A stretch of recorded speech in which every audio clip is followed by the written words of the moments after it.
ఈ జన్మకి ఇది చాలరా బాబు అని ఎలాంటి సందర్భాలు అంటారు? బాయ్ ఫ్రెండ్ తో బయటికి వెళ్ళి ఇంట్లో దొరకనప్పుడు. రోజుకి ఎన్నిసార్లు అలా? రోజుకి 4 సార్లు. ఈ షోలో మిమ్మల్ని చూసినందుకు ఈ జన్మకి ఇది చాలంట.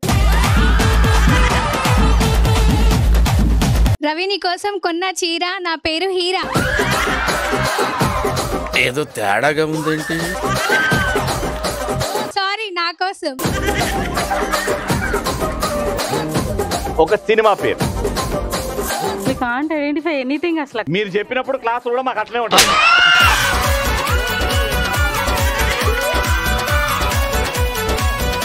ఏంటిది మేడం? అది బొమ్మ మేడం. అమ్మ అక్షరాలు నంబర్లు వాడొద్దు అని క్లియర్ గా చెప్పా తెలుగులో. మరి మీరు చెప్పిన మూవీలో నువ్వు ఇంట్లో మీ ఆయన మాటనే వినవు, నా మాట ఎందుకు వింటావు? ఆడవాళ్ళు మీకు జోహార్. సోమవారం నుంచి శనివారం వరకు మధ్యాహ్నం 12 గంటలకు